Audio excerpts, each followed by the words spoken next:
আসসালামু আলাইকুম। গণিতের সাথে প্রণয় মিশনে আজকের আমাদের আলোচনা মূলদ এবং অমূলদ সংখ্যা।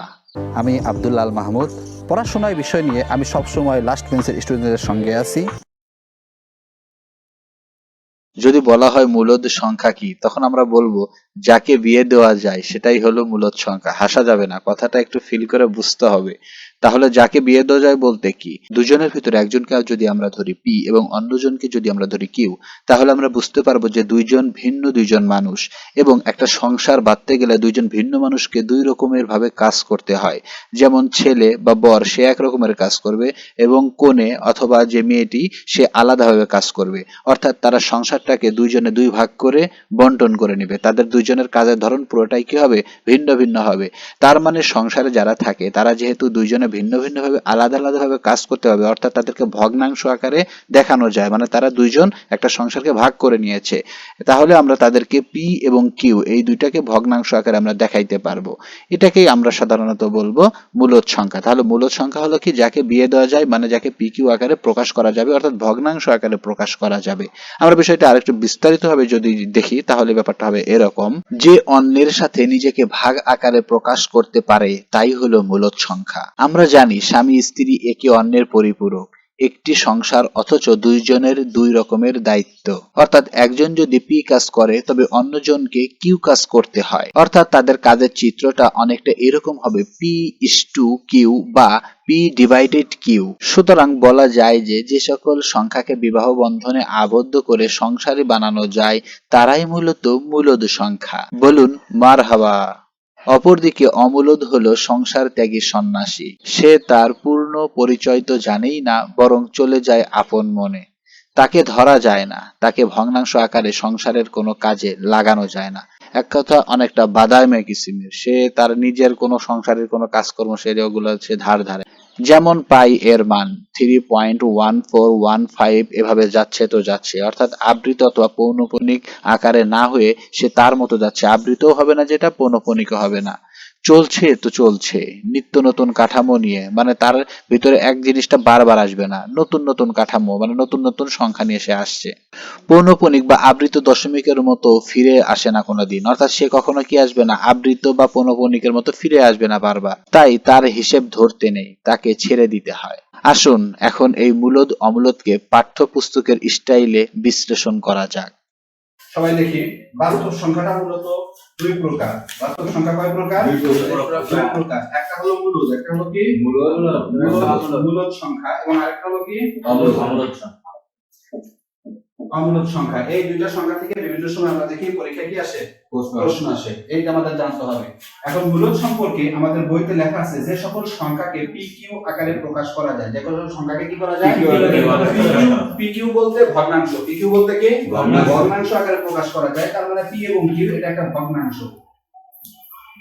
এটা একটা ভগ্নাংশ। আবার এইটাকে পি কিউ আকারে প্রকাশ করা যায় না, মানে না, এটাকে কি করা যায় না, প্রকাশ করা যায় না। এখন পি কিউ এর ব্যাপারটা আসলে কি? এখন পি কিউ এর ব্যাপারটা আসলে কি ডাক্তার সাহেব? 2/1। আচ্ছা, 2/1 হলে যেমন আমরা যে কোনো স্বাভাবিক সংখ্যা আমরা চাই 2, 3, 4 এগুলোর কথা যদি বলি, এগুলোকে পি কিউ আকারে প্রকাশ করা যাবে। কিভাবে পি কিউ আকারে প্রকাশ করা যাবে? কারণ প্রত্যেকটা সংখ্যা নিচে আমরা জানি কি থাকে সব সময়, এক সব সময় থেকে যায়। তাহলে সবগুলো নিচে কি আছে, 1 আছে।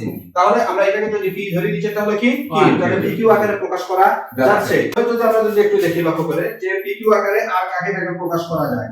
যেমন আমরা একটু লক্ষ্য করি যে দশমিক, সাপোজ এখানে লেখা আছে 5.13 এটাকে পি কিউ আকারে প্রকাশ করা যাবে কিভাবে? এটা হলো দশমিক আছে, কিসে আছে? দশমিক ভগ্নাংশে আছে। এই দশমিক ভগ্নাংশ থেকে যদি এটাকে আমরা কি করি, সাধারণ ভগ্নাংশে আনি, তখন সেটা কি পি কিউ আকারে প্রকাশ করা যাবে। কি রকম? এটা সমান সমান আমরা বলতে পারি যা আছে সেটাকে আমরা লিখে দিলাম সংখ্যা আকারে দশমিক ছাড়া। তাহলে কত হলো? 513, হ্যাঁ 513।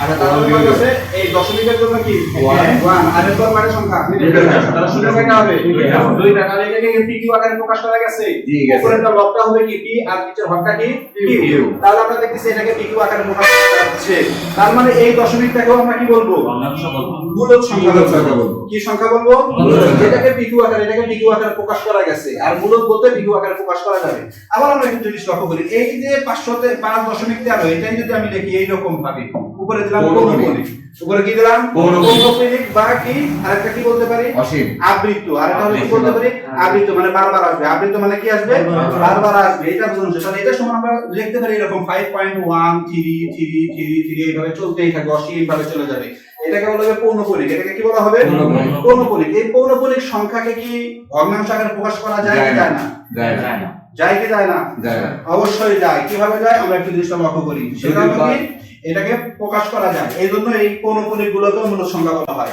কারণ এটাকে PQ আকারে প্রকাশ করা যায় আমাদের মূল শব্দটা কি আকারে প্রকাশ করা যাবে PQ আকারে আর আমরা শর্তে দেখছি যে সকল সংখ্যা পৌনঃপুনিক সেটা কি হয় মূলদ সংখ্যা হয় তাহলে এটাকে আমরা একটু লক্ষ্য করি কি হবে যা আছে তাই এটা সমান সমান লিখতে পারি কত 513 আচ্ছা তারপরে ডিভাইডেড এখন ব্যাপারটা হলো এই যে সংখ্যা যেটার উপর পৌনঃপুনিক আছে সেটা বাদ দিয়ে ফাঁকা আছে কয়টা সংখ্যা দুইটা 5 এবং কত 1 এটাকে বিয়োগ করতে হবে এটার থেকে এটা দিয়ে কি করতে হবে বিয়োগ করতে হবে তাহলে আমরা এটা দিয়ে বিয়োগ করি তাহলে কত হবে 51 এটা বিয়োগ করতে হবে এবং যে কয়টার উপরে পৌনঃপুনিক আছে যে কয়টার উপরে সেই কয়টা কি হবে 9 হবে সেটা কি হবে 9 এখন ব্যাপারটা হলো এই একটার জন্য আমি কি নিয়ে গেছি 9 নিছি এবং এই একটার আগে দশমিকের পরে এবং এইটার আগে কয়টা সংখ্যা আছে দুইটা এই দশমিকের পরে এবং এটা পৌনঃপুনিকের আগে একটা সেটা কি 1 তাহলে এই জন্য একটা শূন্য নিতে হবে আমার একটা 0 একটা কি নিতে হবে 0 নিতে হবে এটা হলো PQ আকারে প্রকাশ এখন এই দুটো আমরা বিয়োগ করি এই দুটো আমরা কি করি বিয়োগ করি তাহলে 1 আছে কত হলে 3 হবে 2 হলে তারপর হলো 5 আছে কত হলে 11 হবে 6 তারপর হাতে থাকবে কত 1 সেই 1 আছে কত হলে 5 হবে 4 আর নিচে কত আছে 90 আমরা কি PQ আকারে লিখতে পারছি হ্যাঁ পারছি PQ আকারে তার মানে আমরা দেখতেছি পৌনঃপুনিক সংখ্যা সেটাকেও আমরা কি বলতে পারি মূলদ সংখ্যা বলতে পারি কেন বলতে পারি কারণ সেটাকেও PQ আকারে প্রকাশ করা যায় PQ বলতে কি দশমিক থেকে সাধারণ ভগ্নাংশ এটা হলো দশমিক ভগ্নাংশ এটা কি ভগ্নাংশ আর এটা কি ভগ্নাংশ সাধারণ ভগ্নাংশ এটা ছিল কি দশমিক ভগ্নাংশ এটাকে আমরা কি বানাইছি সাধারণ ভগ্নাংশে রূপান্তরিত করতে পারছি তাহলে আমরা দেখলাম স্বাভাবিক যে সকল সংখ্যা আছে 1 2 3 4 এগুলো সব হলো কি সংখ্যা মূলদ সংখ্যা কেন মূলদ সংখ্যা কেন সবগুলোর নিচে কি আছে সবগুলোর নিচে 1 আছে যার কারণে আমরা এটাকে PQ বলতে পারতেছি এটাকে আমরা কি বলতে পারতেছি PQ বলতে পারতেছি তাহলে এর পরবর্তীতে এটা গেল হলো স্বাভাবিক সংখ্যার ক্ষেত্রে এরপর আমি আসি যে দশমিক এই যে 5.13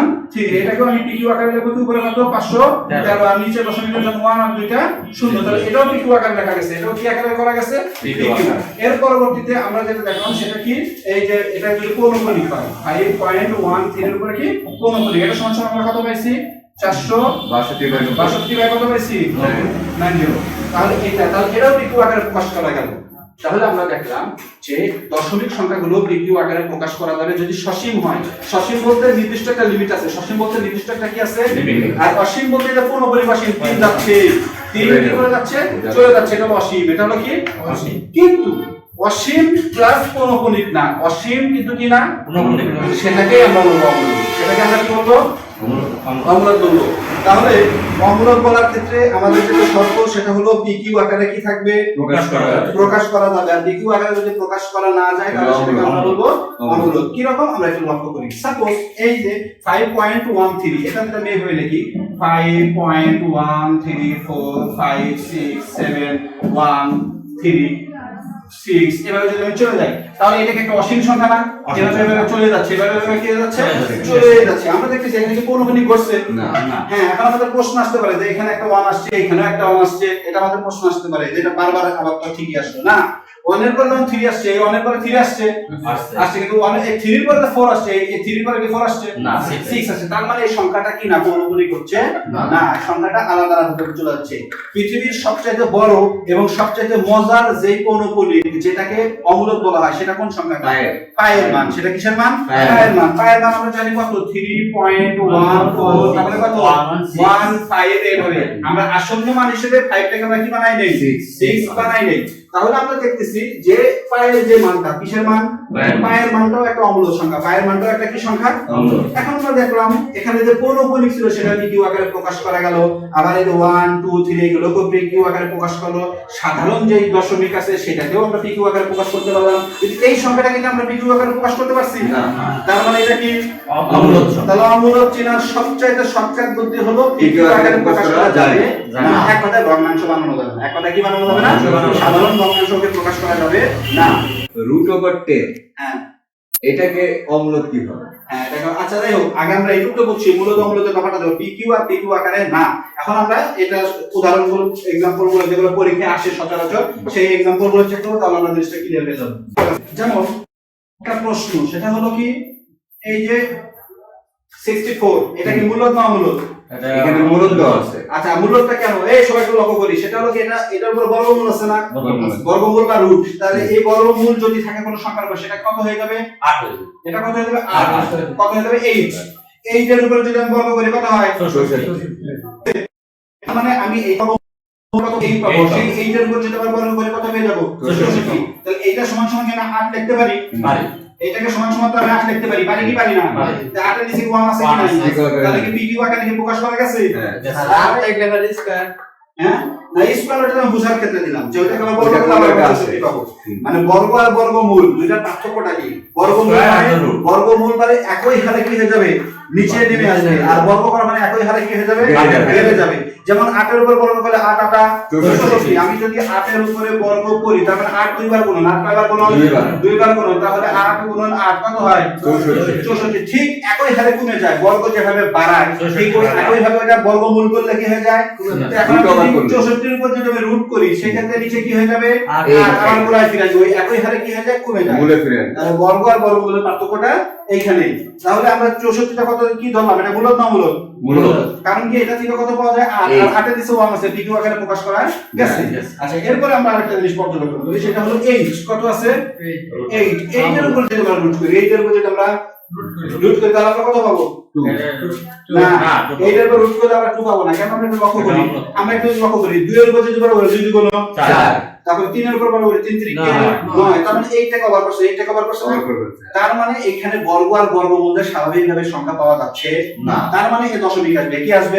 এটা হলো শর্টকাট বুদ্ধি। এটা হলো কি বুদ্ধি? শর্টকাট, যে এই দশমিক আসবে, আর এই দশমিকটাই আসার কারণে যেটা এমন দশমিক যেটা পৌনঃপুনিক হবে না, কি হবে না? পৌনঃপুনিক হবে, এটা যেতেই থাকবে, যার কারণে এটাকে আমরা বলবো অমূলদ। এটাকে আমরা কি বলবো? অমূলদ। ব্যাপারটা কি বুঝতে পারছি? আচ্ছা কিন্তু ওইখানে শর্টকাটে ভাগ করব কিভাবে? শর্টকাটে ভাগ সাপোজ এখানে 8 আছে, এখানে কত আছে? 8 এর এখন বর্গ করব, 8 এর বর্গ হলে এটা সামনে 0, তাহলে এটা জোড়া ধরে নিলাম, জোড়া ধরে নিলে এটা রাশি 2 2 গুণ 4, তারপরে 3 3 কে 9, তাহলে এর সাথে বেশি হয়, তাহলে 2 2 গুণ। আচ্ছা তারপরে ভাগে টাবের পরে লিখা বর্গের সিস্টেমের উপরই, তারপরে যেমন ধরো 2 2 2 গুণ 4, 3 নাও যাবে না, কারণ 3টা আগে থেকে যায়, বড় হয়ে যায়, তাহলে 2 2 গুণ 4 4, দুটো বিয়োগ করলে কত হবে? 4 হয়ে যায়। এখানে যা আছে তার এখানে কি হবে? ডাবল হবে, তাহলে এখানে কত হলো? 4 হলো। এখন 4 এর থেকে এটা কি সমান সমান, তার মানে এটা কি কাছে, আর এখানে আমি এমন একটা সংখ্যা আনবো যেটা আরো কি হয়ে যাবে? বড় হয়ে যাবে, তার মানে এখানে দশমিক, তার মানে এখানে কি দশমিক দিয়ে আমি একটা কি নিলাম? 0। এখন আরেকটাই তবুও দেখা যাচ্ছে এর সাথে হচ্ছে না, কারণ এটা দেওয়ার এটা গুণন হবে, এটা দেওয়ার এটা কি হবে? তাহলে আমি আবার একটা কি নিব? শূন্য নিব। তাহলে এখন আমরা দেখব যে এটার কাছাকাছি গিয়ে যায়, এটার কাছাকাছি গিয়ে যায়। আমি যদি 4 এর পরে যদি 3 নেই, তাহলে 3 দিয়ে গুণন করতে হবে, 3 থেকে 9, 3 4 এ 12, কাছাকাছি গেছে যায় না। তাহলে আমরা 5 তাহলে 5 গুণন করতে হবে, 5 নিলে কি হবে? 25, তাহলে 5 5 25, হাতে থাকলে কত? 2, 4 5 20, 20 আর 2 22, তাহলে এটা হচ্ছে না। আমরা এবার দেখি 8 নেই, ওকে 8 8 64 কত?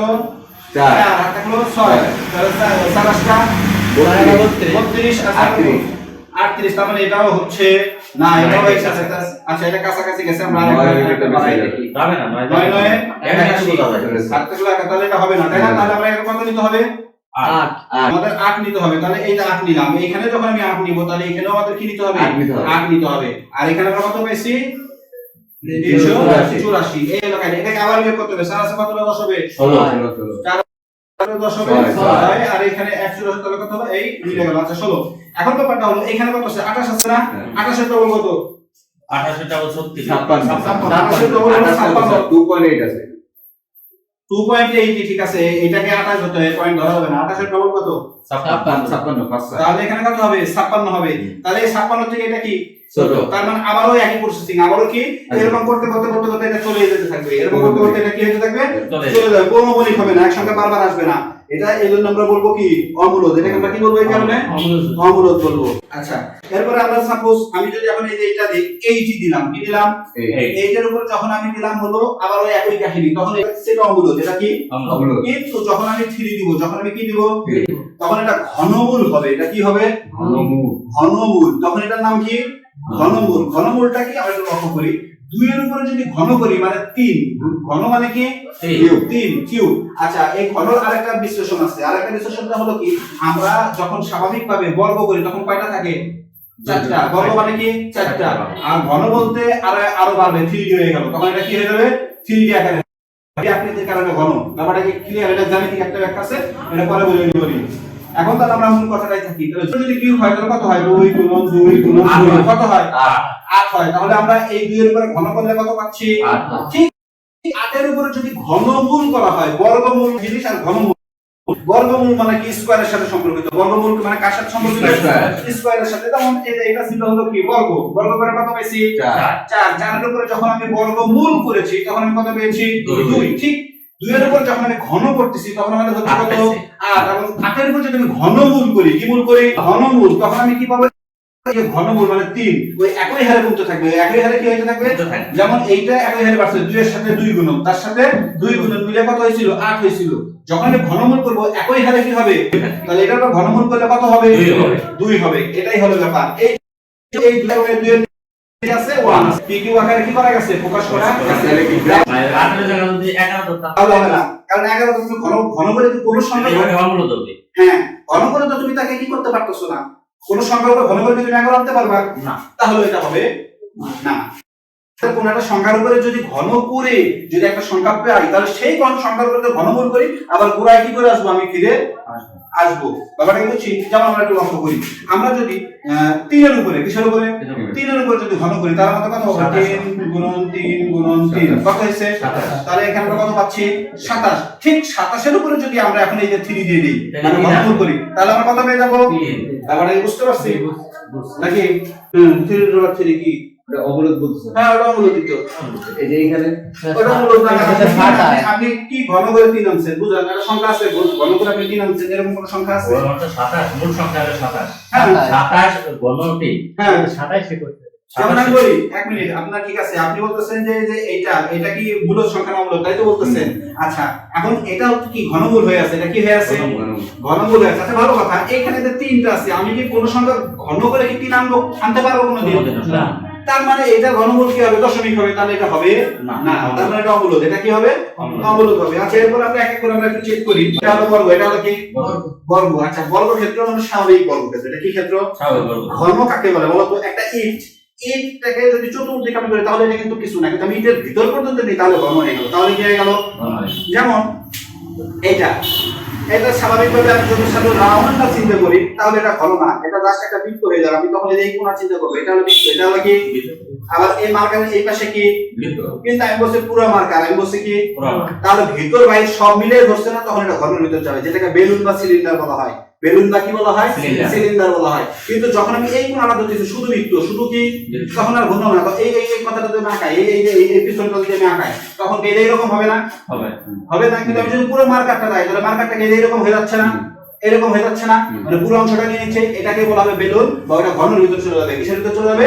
আমার ঘনের মাত্রা হলো 3টা, 3D। ঠিক আছে, 3 ডাইমেনশন যাকে বলা হয়, মাত্রা 3টা হয়ে যাবে তখন সিস্টেমে, এবং ওটা ঘন। এই জন্য ঘনমূলকে 3 দিয়ে ধরা হয়। 121 121। এটার উপরে যদি আমরা কি বর্গ মূল করি তাহলে কি আমরা কোনো সংখ্যা পাই? হ্যাঁ, কারণ কত পাবো? 11। তাহলে মানে এটার নিচে কি আছে? 1 আছে। তার মানে এটা হলো PQ আকারে প্রকাশ করা গেল। এটা কি আকারে? মূলদ সংখ্যা। ঠিক একই ভাবে আমরা যদি আসি এর 20 নিচে যদি আমরা দেই তাহলে কি আসবে না? আমরা একটু লক্ষ্য করি, 2 গুণ 4 3 3 9 4 4 16 5 5 25। তাহলে কি নিচে থেকে বেড়ে গেছে, তার মানে স্বাভাবিকের ভিতরে নাই। কিসের ভিতরে নাই? স্বাভাবিক বর্গ এবং ঘনের ভিতরে এর নাই। যেহেতু নাই তাহলে এটা হবে অমূলদ। এটা কারণ কি? কারণ এটা আমি বিশ্লেষণ করে দশমিক আসবে। কি আসবে? শুধু দশমিক নয়, অসীম দশমিক আসবে। শুধু দশমিক কি আসবে?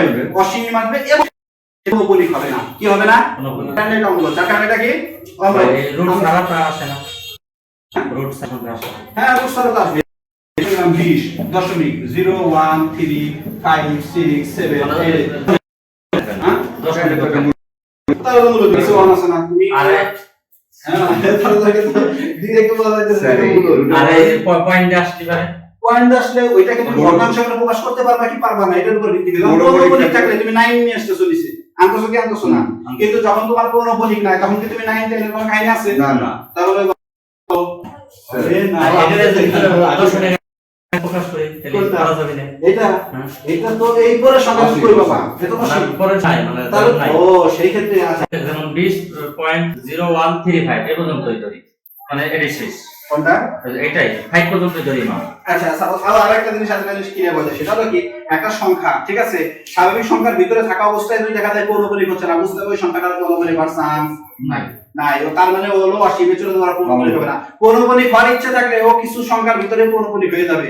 পৌনঃপুনিক থাকার ইচ্ছে থাকলে ও কি করবে কিছু সংখ্যার ভিতরে কি হবে পৌনঃপুনিক হ্যাঁ 4 5 6 বা 10 এর ভিতরে থেকে মোটামুটি 10 এর ভিতরে কি আর অধিকাংশ প্রায় 99% প্রায় দেখা যায় 5 5 6 এর ভিতরে কি হয়ে যায় পৌনঃপুনিক হয়ে যায়। ব্যাপারটা কি বোঝা গেছে? আর যার একটু পেশাদার তো কারো চলতেই থাকবে। আচ্ছা এই মানটাই ধরি আমরা 5 পর্যন্ত ধরি। আচ্ছা সাপোজ এখন আমরা Three, ও five পর্যন্ত। এখন হাবিবুল বলতেছে ও 5 পর্যন্ত নিবে। কোন পর্যন্ত নিবে? শেষ, ও এইটুকু নিবে। ও এই সংখ্যাটুকু নিবে এরপর এটুকু নিবে না।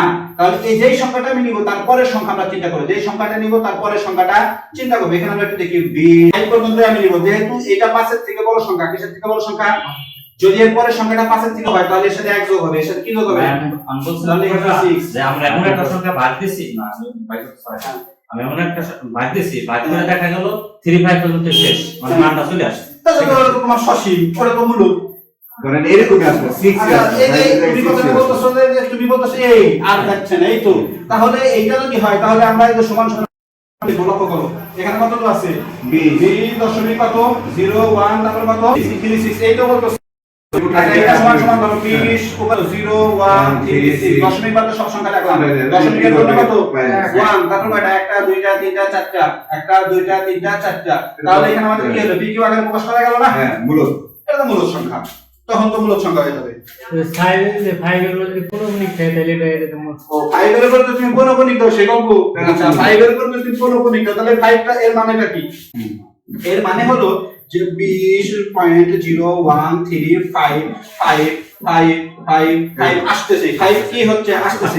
তখন আমরা কি করব এরকম যখন পৌনঃপুনিক আসবে তখন আমরা সমান সমান পৌনঃপুনিক নিয়ম অনুযায়ী আমরা সাধারণ ভগ্নাংশ পৌনঃপুনিক একটা নিয়ম আছে আলাদা সাধারণ ভগ্নাংশ আর পৌনঃপুনিক দুইটা কি একটা নিয়ম আছে তাহলে আমরা দেখি একটু তাহলে যা আছে সেটা আমরা লিখব যা আছে সেটা আমরা পূর্ণ এখানে কত আছে 20 তারপর কত আছে 0 1 3 তারপর কত 5 মাইনাস এই যে এটার আগে কয়টা এই যে সংখ্যা আছে এইটুকু কি হবে মাইনাস হবে তাহলে আমাদের কত হবে 20 তারপরে কত 0 1 20 এর পরে তো 10 3 তাহলে 20 0 1 তারপর হলো কি 3 এই পর্যন্ত তোমার কি হবে মাইনাস হবে নিচে 10 পৌনঃপুনিক আছে কয়টা একটা। তাহলে 9 হবে কয়টা একটা। একটা এবং এই পৌনঃপুনিক এবং দশমিক দুইটার মাঝখানে সংখ্যা আছে কয়টা তিনটা।